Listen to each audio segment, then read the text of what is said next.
कहते ना बाहें फैलाए इंतजार कर रहा है। बहुत बड़ी तैयारी है, बहुत कुछ सीखना है। डायरी पेन ले लो, नोट्स बना लो, कुछ समझ में आए तो लिख लेना। Thank you so much.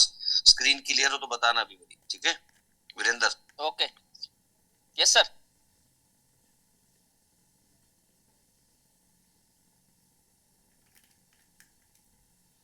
Busy वाले सर। ये कहानी 15 साल के एक ऐसे लड़के की है जिसके गांव को देश के बंटवारे की भनक भी नहीं लगती। इस गांव में कोई अखबार नहीं पहुंचता था। एक दिन गांव में अचानक से भीड़ आ जाती है, जिसके बाद ये लड़का अपने परिवार से बिछड़ जाता है। जब ये अपने परिवार से बिछड़ रहा होता है तब इसके पिता अपनी आखिरी सांसें गिन रहे होते हैं और इससे कहते हैं, भाग मिल्खा भाग। ये कहानी है द फ्लाइंग सिख मिल्खा सिंह साहब की, और इस वीडियो के जरिए मैं उन्हें श्रद्धांजलि अर्पित करता हूं। बात करते हैं मिल्खा सिंह जी के जीवन से सीखने वाली 5 बड़ी बातों की। वो कहते थे कि मैं तब तक नहीं रुकता था जब तक मैं अपने पसीने से एक बाल्टी ना भर दूं। मैं खुद को इतना धक्का दूंगा कि अंत में मैं गिर जाऊंगा और मुझे अस्पताल में भर्ती होना पड़ेगा। मैं भगवान से मुझे बचाने के लिए प्रार्थना करूंगा और वादा करूंगा कि भविष्य में और सावधान रहूंगा, और मुझे मौका मिला तब मैं इसे फिर से करना चाहूंगा, क्योंकि मैं सबसे तेज रनर बनना चाहूंगा। तो आइए बात करते हैं 5 लर्निंग्स फ्रॉम मिल्खा सिंह। आप देख रहे हैं सीखोगे नहीं तो जीतोगे कैसे लर्निंग सीरीज। मेरा नाम है आरजे कार्तिक। सबसे पहली बात जो कि मिल्खा सिंह साहब के जीवन से सीखनी चाहिए वो है फाइट बैक। इस कहानी को शुरुआत से शुरू करते हैं। बंटवारे के वक्त मिल्खा सिंह साहब 15 साल के थे। उनका जो गांव था कोट अड्डू मुल्तान के पास में एक दूर के इलाके में था। वहां न्यूज़पेपर नहीं आता था, लोगों को पता ही नहीं चल पाया कि कब इंडिया पाकिस्तान अलग अलग हो गए। कोई भी पॉलिटिकल उथल पुथल होती थी उनको कोई जानकारी नहीं मिलती थी। इन्हें तब पता चलता था जब इनके गांव का कोई व्यक्ति शहर जाता था सामान खरीदने के लिए, तो उसे देश दुनिया के बारे में जानकारी मिलती थी। अचानक से एक दिन इनके गांव में बाहर से भीड़ पहुंचती है और दंगे शुरू हो जाते हैं। लोगों को मारना पीटना शुरू कर देते हैं। लोग बात करने की कोशिश करते हैं, समझने की कोशिश करते हैं, लेकिन उन्हें मार दिया जाता है। अगले दिन वो भीड़ जो थी और ज्यादा संख्या में आती है। भारी गोलीबारी होती है। मिल्खा सिंह जो है छिपने की कोशिश में लगे होते हैं। उनके पिता की गर्दन पर तलवार से वार होता है। जमीन पर गिर जाते हैं, आखिरी सांसें गिन रहे होते हैं और बेटे से कहते हैं, भाग मिल्खा भाग। मिल्खा सिंह जी के सामने उस वक्त उनका पूरा परिवार जो था वो खत्म हो चुका था, लेकिन मिल्खा सिंह ने अपने पिता को अंतिम समय में भी बहादुरी से लड़ते देखा था। जिसके बाद वो खुद को समेटते हैं, सिचुएशन से लड़ते हैं। उनके पिता ने जो कहा था ना, भाग मिल्खा भाग, उसके बाद वो ऐसा भागते हैं कि उनका बनाया जो रिकॉर्ड है वो 40 साल तक कायम रहता है। मिल्खा सिंह वहां से निकलते हैं, एक जंगल में पहुंचते हैं, पूरी रात वहां बिताते हैं। उन्हें लगता है कि पूरे परिवार को खो चुके हैं, लेकिन अगली सुबह दिल्ली के लिए ट्रेन लेते हैं। बाकी पैसेंजर्स की मदद से महिलाओं के कंपार्टमेंट में जाकर के छुपते हैं। ओल्ड दिल्ली रेलवे स्टेशन पर उतरते हैं और तब वो हजारों जो शरणार्थी थे उनके साथ करीब 3 हफ्ते तक रेलवे स्टेशन पर रहते हैं। ये वो समय था जब पैंडेमिक फैला हुआ था, हैजा फैला हुआ था। उनकी जिंदगी में तब एक हल्की सी रोशनी आती है जब स्टेशन के लाउड स्पीकर पर कुछ लोगों के नाम पुकारे जाते हैं, तो उन्हें मालूम चलता है कि उनकी बहन जिंदा है। दोनों बहन भाई फिर से पुराने किले के जो शरणार्थी शिविर थे, जो रेफ्यूजी कैंप था, उसकी तरफ जाते हैं। मिल्खा सिंह बहुत मेहनत करते हैं, यहाँ तक कि 10 रुपए महीने की तनख्वाह पर एक दुकान में सब का काम करते हैं। स्कूल में 9th क्लास में एडमिशन लेते हैं, लेकिन फिर वो जीवन का संघर्ष जो था वो पढ़ाई के आड़े आ जाता है। एक बार तो मिल्खा सिंह जी को सिर्फ इसलिए पकड़ लिया गया था क्योंकि वो बिना टिकट जो है ट्रेन में ट्रैवल कर रहे थे। बेल के लिए उनकी बहन को जेवर तक बेचने पड़े थे। इतना संघर्ष किया लेकिन हार नहीं मानी, जीवन के तमाम स्ट्रगल से लड़ते चले गए। दूसरी बात जो सीखने को मिलती है मिल्खा सिंह साहब की लाइफ से वो है हंगर, भूख। भूख होनी बहुत जरूरी है अगर आपको सक्सेसफुल बनना है। मिल्खा सिंह साहब की लाइफ में तो दोनों तरीके की भूख थी, सक्सेसफुल भी बनना था और असल जिंदगी में भी जो पेट वाली भूख है वो भी शांत नहीं हो रही थी, ज्यादा खाने पीने को मिलता नहीं था। वो कहते हैं 1951 में भारतीय सेना में शामिल तो हो गया था, लेकिन सेना में खिलाड़ियों को जो एक्स्ट्रा खुराक मिलती थी उसके लालच में मैं लंबी दूरी की दौड़ के लिए तैयार हो गया कि भैया इसमें शामिल होऊंगा। 1 गिलास दूध के लिए सेना की दौड़ में उन्होंने हिस्सा लिया। बड़ा मजेदार किस्सा। कहते हैं कि आर्मी ज्वाइन करने के बाद 15 दिन के लगभग बीते थे कि एक दौड़ जो है उसका आयोजन हुआ और एथलेटिक्स ट्रेनिंग के लिए 10 जवान उसमें चुने जाने थे। मैंने रेस शुरू की तो मेरे पेट में दर्द होने लगा, फिर मैं रुकता, आधा मील दौड़ा था, फिर रुकता, फिर दौड़ने लगता, फिर रुकता, रुकते दौड़ते चलते चलते फाइनली वो मैंने रेस कंप्लीट की और 500 लोगों में मैं नंबर 6 पर आ गया। और वहीं से उनके लिए वो दरवाजा जो था सेना में स्पोर्ट्स का वो खुल गया। 1958 में मिल्खा सिंह साहब देश के पहले इंडिविजुअल एथलेटिक बने थे जिन्होंने कॉमनवेल्थ गेम्स में गोल्ड मेडल जीता था, और ये रिकॉर्ड 2010 तक ये सम्मान पाने वाले वो अकेले भारतीय रहे। 1958 में जो एशियन गेम्स हुए थे उसमें भी उन्होंने गोल्ड मेडल जीता, और सरकार ने खेलों में उनके कंट्रीब्यूशन के लिए उन्हें पद्मश्री से नवाजा था। लगातार 3 ओलंपिक्स में मिल्खा सिंह साहब ने इंडिया को रिप्रेजेंट किया था। उनकी कहानी बताती है कि अगर भूख है तो आप सक्सेसफुल जरूर बनोगे, आप उस भूख के लिए, उसको शांत करने के लिए मेहनत जरूर करोगे। तीसरी बात जो मिल्खा सिंह साहब के जीवन से सीखने को मिलती है, पीछे पलट के मत देखो, don't look back. Milkha Singh साहब की ये जो कहानी मैं आपको बताने जा रहा हूं, इसमें आपको समझ में आएगा कि कई बार दिल टूटने की जो कहानियां होती हैं वो जीतने की कहानियों से भी ज्यादा ताकतवर होती हैं। रोम ओलंपिक्स में जाने से 2 साल पहले से ही लोगों को लगने लगा था कि मिल्खा सिंह साहब जो हैं इस बार गोल्ड मेडल जीत कर लाएंगे।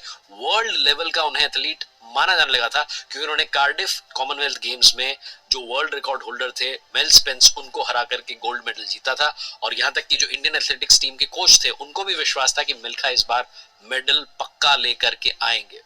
मिल्खा सिंह साहब ने एक इंटरव्यू में बताया कि मैंने ओलंपिक्स में, रोम ओलंपिक्स में जाने से पहले दुनिया भर में लगभग 80 जो दौड़ थी उनमें मैंने पार्टिसिपेट किया था, 77 मैंने अपने नाम की थी, एक रिकॉर्ड बन गया था, और सारी दुनिया को लग रही थी कि 400 मीटर की रेस में अगर कोई जीतेगा तो वो इंडिया का मिल्खा सिंह होगा। लेकिन ऐसा हुआ नहीं। आमतौर पर जो सेमीफाइनल की रेस होती थी उसके अगले दिन ही फाइनल की रेस होती थी, लेकिन 1960 के जो रोम ओलंपिक्स थे उसमें 400 मीटर की जो फाइनल रेस थी वो 2 दिन के बाद हुई थी।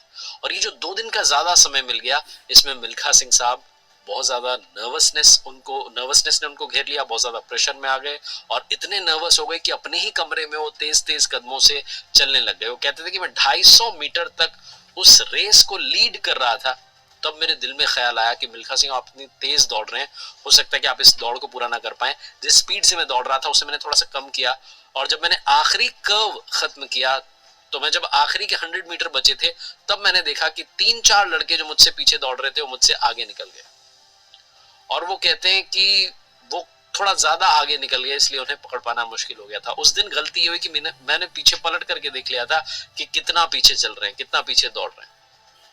अगर वो गलती नहीं होती तो शायद उस दिन इतिहास बन जाता।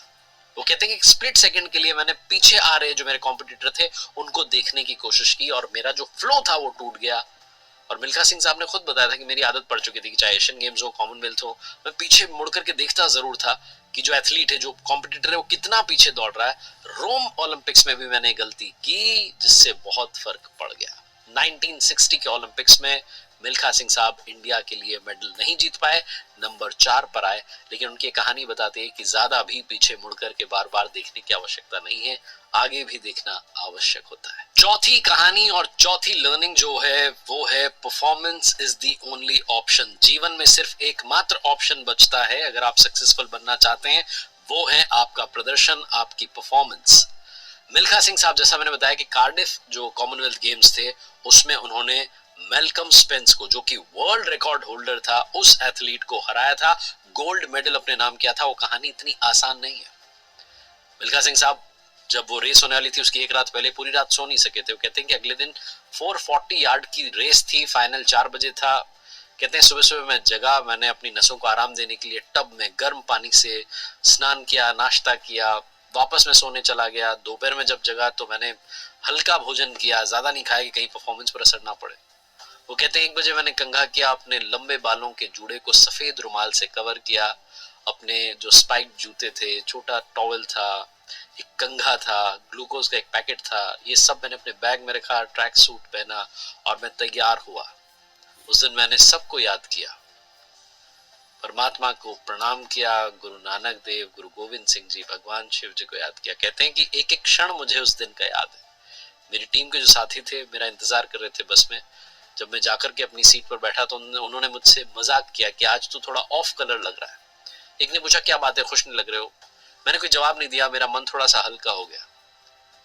मुझे नर्वस देख करके जो मेरे कोच थे डॉक्टर हावर्ड, वो मेरे पास में आकर के बैठ कर कहने लगे कि आज की जो रेस है या तो ये तुम्हें कुछ बना देगी या फिर ये तुम्हें बर्बाद कर देगी, लेकिन अगर तुम मेरी टिप्स को फॉलो करोगे तो तुम मेलकम स्पेंस को हरा दोगे, तुम कमाल कर सकते हो।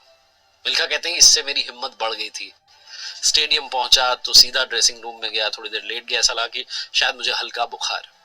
फिर से डॉक्टर हार्वर्ड आए और उन्होंने मुझसे कहा कि मेरे बच्चों तैयार होना शुरू करो, 1 घंटे में रेस जो है शुरू होने वाली है। हार्वर्ड पिछले कई दिनों से मिल्खा के हर कॉम्पिटिटर की टेक्निक को बड़े अच्छे से एनालाइज कर रहे थे। वो कहते हैं, हार्वर्ड समझाते हैं मिल्खा सिंह को कि मिल्खा, हम स्पेंस को 400 मीटर दौड़ते हुए मैंने देखा है। टूटी फूटी हिंदी बोलते थे, उन्होंने कहा 400 मीटर दौड़ते मैंने देखा। वो पहला 300 मीटर स्लो भागता, फिर जो 100 है उसको दौड़ करके पूरा करता है। 440 की रेस है, तुम्हें 350 ही दौड़ना है। जैसे ही स्टार्टर ने कहा on your marks, Milkha Singh ने स्टार्टिंग लाइन के पीछे अपना बायां पैर किया, दाहिने घुटने को बाएं पैर के पैरेलल किया, दोनों हाथों से धरती को छुआ और गोली दागते ही मिल्खा इस तरीके से भागे जैसे ततैयों का झुंड उनके पीछे पड़ गया हो। उन्हें हार्वर्ड साहब ने, जो उनके कोच ने बात बताई थी, वो याद रही।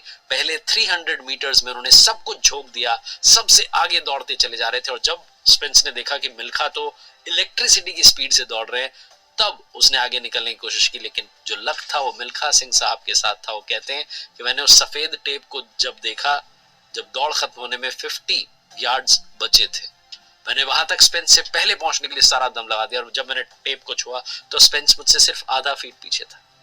पूरी ताकत से ऑडियंस चिल्ला रही थी, come on Singh, come on Singh, कमाल करके दिखा दिया।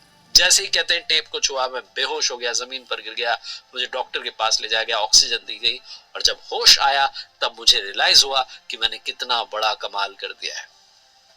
तिरंगे को अपने जिस्म पर लपेटा और पूरे स्टेडियम के चक्कर लगाए। मिल्खा सिंह कहते हैं कि इंग्लैंड की महारानी ने जब मुझे गोल्ड मेडल पहनाया और जब मैंने भारतीय झंडे को ऊपर जाते हुए देखा तो मेरी आंखों से खुशी के आंसू बह निकले। वो कहते हैं कि तभी एक मैडम मेरे पास आती हैं जिनका परिचय करवाया जाता है। वो ब्रिटेन में भारत की उच्चायुक्त थी, हाई कमिश्नर थी, विजय लक्ष्मी पंडित। मुझसे कहती हैं कि पंडित जवाहरलाल नेहरू जो हमारे प्रधानमंत्री हैं, उन्होंने एक मैसेज दिया है कि इतनी बड़ी उपलब्धि हासिल करने के बाद आप इनाम में क्या लेना चाहेंगे। मिल्खा सिंह कहते हैं, मुझे कुछ समझ में नहीं आया कि मैं क्या मांगू, इस जीत की खुशी में क्या मांगू। तो मैंने कहा, मेरे मुंह से निकला कि इस जीत की खुशी में पूरे भारत में छुट्टी कर दी जाए। मैं जिस दिन इंडिया पहुंचा, पंडित नेहरू ने अपना वादा निभाया और पूरे देश में छुट्टी घोषित करवा दी गई। ये चौथी कहानी जो सिखाती है परफॉर्मेंस ही एकमात्र ऑप्शन है। आपको आपका हक जरूर मिलेगा, आप उस ऊंचाई पर जरूर पहुंचेंगे जहां पहुंचना चाहते हैं। और आखिरी लर्निंग जो कि सीखनी चाहिए मिल्खा सिंह साहब की लाइफ से, वो है काम ऐसा करो कि दुनिया आपको याद रखे। 1960 में मिल्खा सिंह साहब के पास पाकिस्तान से इनविटेशन आता है कि आप इंडिया पाकिस्तान एथलेटिक्स कंपटीशन में पार्टिसिपेट कीजिए। टोक्यो एशियन गेम्स में उन्होंने वहां के पाकिस्तान के जो बेस्ट रनर थे अब्दुल खालिक, उनको फोटो फिनिश में 200 मीटर की रेस में हराया था। तो पाकिस्तान वाले चाहते थे कि अब दोनों का मुकाबला पाकिस्तान की जमीन पर हो, लेकिन मिल्खा सिंह साहब ने वहां जाने से इनकार कर दिया क्योंकि पार्टीशन के टाइम की बहुत बुरी यादें उनके साथ थी। वो नहीं चाहते थे कि वहां जाएं, लेकिन पंडित नेहरू ने कहा, प्रधानमंत्री जी ने कहा कि आपको जाना चाहिए, तो वो गए। कन्विंस किया गया। जब उन्हें लाहौर के स्टेडियम में जैसे ही स्टार्टर ने पिस्टल दागी, मिल्खा साहब ने दौड़ना शुरू किया। लोग नारे लगा रहे थे, पाकिस्तान जिंदाबाद, अब्दुल खालिक जिंदाबाद। खालिक मिल्खा से आगे थे, लेकिन 100 मीटर पूरा होने से पहले ही मिल्खा साहब ने उन्हें पकड़ लिया और उसके बाद खालिक धीमे पड़ते गए। और जब वो टेप को छूते हैं तो कहते हैं, खालिक से करीब 10 यार्ड आगे था मैं और उनका टाइम था 20.7 सेकंड्स। वर्ल्ड रिकॉर्ड की बराबरी उन्होंने की थी। खालिक जमीन पर लेट गए, रोने लगे। मिल्खा साहब उनके पास गए और कहा कि हार जीत तो खेल का हिस्सा है, इसे दिल से नहीं लगाना चाहिए। उसके बाद उन्होंने विक्ट्री लैप पूरा किया और उस वक्त जो पाकिस्तान के प्रेसिडेंट थे, फील्ड मार्शल अयूब खान, उन्होंने कहा कि मिल्खा, आज तुम दौड़े नहीं बल्कि उड़े हो, मैं तुम्हें फ्लाइंग सिख का खिताब देता हूं। और तब से उनका नाम फ्लाइंग सिख हो गया। कमाल कर दिखाया मिल्खा सिंह साहब ने, जिनकी कहानी बताती है कि जीवन में तमाम चैलेंजेस आएंगे, चुनौतियां आएंगी।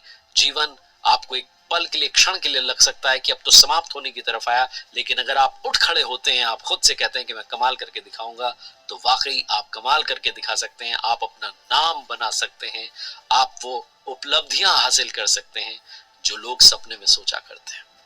देखते रहिए मेरे साथ हर सोमवार सुबह 9:30 बजे एक नई मोटिवेशनल कहानी। और हर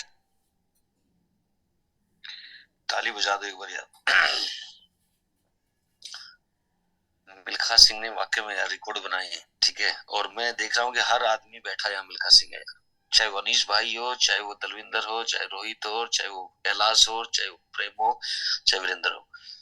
ठीक है, वो सही कहा उसने यार, हार जीत एक खेल का हिस्सा है। लेकिन अगर पाकिस्तान के प्रधानमंत्री ने भी कहा कि वाकई में आप यार, ठीक है, मिल्खा सिंह का नाम दिया, ठीक है, फ्लाइंग सिख नाम दिया उसको, तो भाई मैं भी यही चाहता हूँ जितने भी लोग यहाँ पे बैठे हैं, 5 चीजें जो आज अपने जीवन में उन्होंने एक एक स्टोरी के साथ से बताया कि लाइफ में कभी भी गिव अप करना नहीं सीखा यार।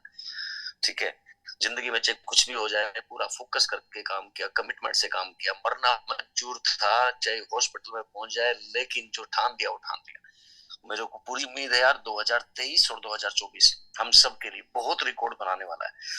ठीक है, और सब बैठे यहाँ पे मिल्खा सिंह, मैं सबको ये कहना चाहूंगा, जो लोग अगर आज उसकी बात को विश्वास कर ले, बात धर्म की नहीं होती, कोई हिंदू मुस्लिम सिख ईसाई नो मैटर यार, बात इस चीज की होती है, जितने लोग यहाँ पे, मैं सबको ये कहना चाहूंगा कि आप अपनी लाइफ के मिल्खा सिंह है यार, आप इस मूवी के मिल्खा सिंह है, राइटर आप है, राइट, और कलाकार आप है, हीरो आप है, हीरोइन आप है, सब कुछ आप है, बट आपको करना है।